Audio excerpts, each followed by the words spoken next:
नमस्कार विद्यार्थी मित्रांनो, या लेक्चर मध्ये आपण जे ग्रॅव्हिटेशनल कॉन्स्टंट आहे जी कॅपिटल जी त्याबद्दल काही इम्पॉर्टंट पॉइंट बघूया आणि ते एक्झामला येतात म्हणजे येतात 1 मार्कला.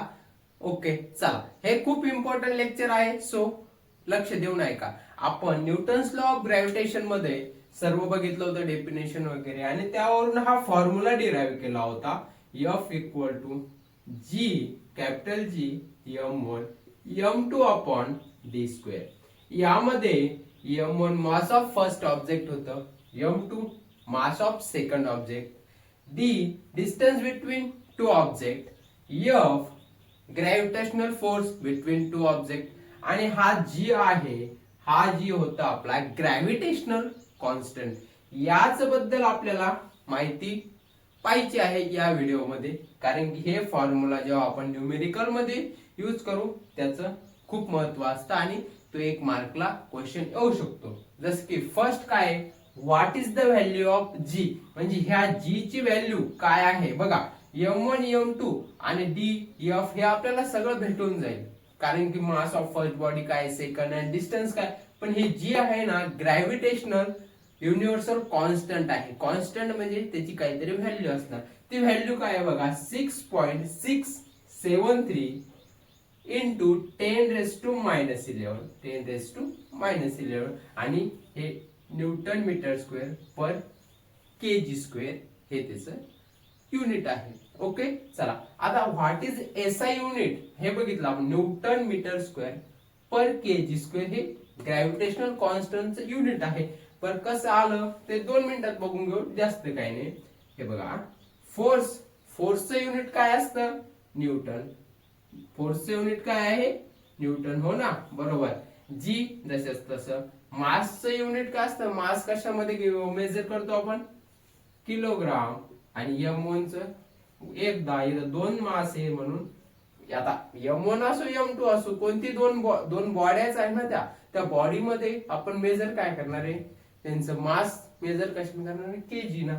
आणि डिस्टन्स कशाना हे करतो आपण, मीटर.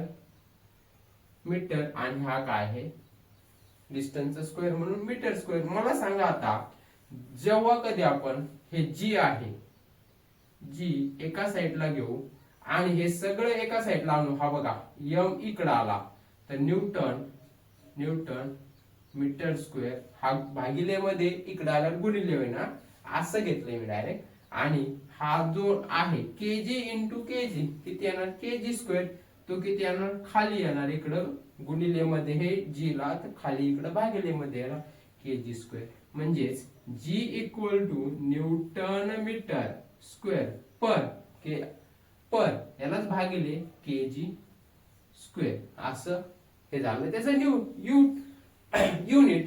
मग यालाच आपण एक थोडं असं पण लिहू शकतो, न्यूटन मीटर स्क्वेअर केजी -2, म्हणजे वरती आणलं. ओके, दोन्ही त्याचे एसआय युनिट आहे. दोन्ही पैकी एक कोणतं पण, म्हणजे एकच आहे ते, त्याला वेगळ्या फॉर्म मध्ये लिहिलेलं आहे. काय आहे SI unit, newton metre square per KG square.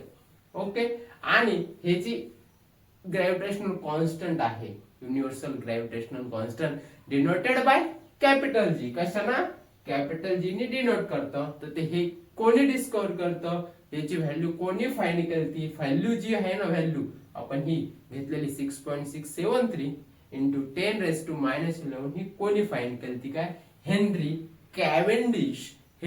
Cavendish हे त्या सायंटिस्टचं नाव आहे. हे 3 पॉइंट लक्षात ठेवा, एक मार्काला क्वेश्चन येऊ शकतो आणि इम्पॉर्टंट आहे. सो आलं लक्षात. ओके चला, हे एकदा बघून घ्या. काय व्हॅल्यू ऑफ जी, जे कॅपिटल जी आहे त्याची व्हॅल्यू काय, त्याचं युनिट काय आहे, आणि ती व्हॅल्यू फाइंड कोणी केलेली आहे, ते आला कुठून, हा फॉर्म्युल्यावरून. ओके चला आता low tide and high tide या टॉपिकला आपण सुरुवात करू. Low tide and high tide म्हणजे काय, काही नाही, जास्त काही नाही, भरती ओहोटी. समुद्रात जी भरती ओहोटी येते तीच त्याला लो टाईड आणि हाय टाईड म्हणतात. हाय टाईड म्हणजे भरती, लो टाईड म्हणजे ओहोटी. ओके चला, आता हे जे फिनॉमिना आहे तो कशामुळे होतो, तो कशामुळे होतो, आपण ग्रॅव्हिटेशनल फोर्स बघितला होता आणि हे पण बघितलं होतं की पृथ्वीनी आणि मूनवर जो ग्रॅव्हिटेशनल फोर्स लागतो त्यामुळे ते एक मून बरोबर त्या पृथ्वीच्या आपल्या भोवती फिरतो. मग तो जो ग्रॅव्हिटेशनल फोर्स लागतो हे खरंच आहे का बा, लागतो म्हणजे आपण म्हणलो हे ग्रॅव्हिटेशनल फोर्स ते आता ही अर्थ आहे आणि हा मून आहे, तर या दोघांमध्ये काय होतं, ग्रॅव्हिटेशनल फोर्स अट्रॅक्ट होतो. ओके, पृथ्वीवरचा जो लागणार आहे त्यामुळे हा मून असा फिरत असतो पृथ्वीभोवती.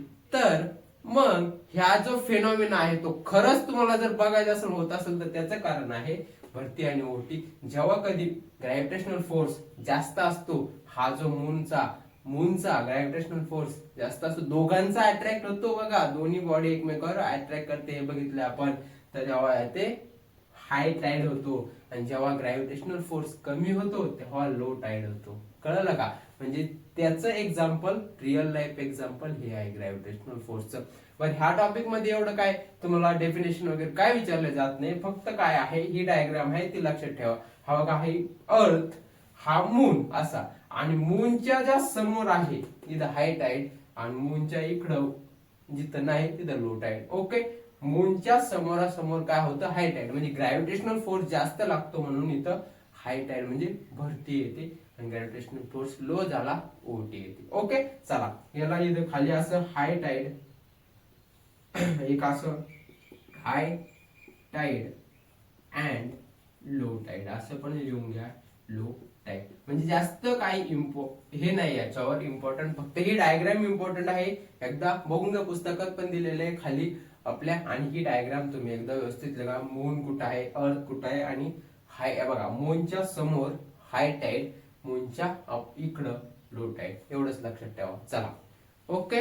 आणि हा फेनॉमिना लक्षात आला का तुमच्या, ग्रॅव्हिटेशनल फोर्स लागतो हे तर आपण बघितलं थेरोटिकली, पण त्याचं प्रॅक्टिकली रिअल लाईफ एक्झाम्पल भरती ओटी आहे. ओके मित्रांनो, चला अशाच व्हिडिओसाठी आपल्या चॅनलला लाईक करा, शेअर करा आणि सबस्क्राईब करायला विसरू नका. भेटूया नेक्स्ट व्हिडिओ मध्ये, तोपर्यंत धन्यवाद.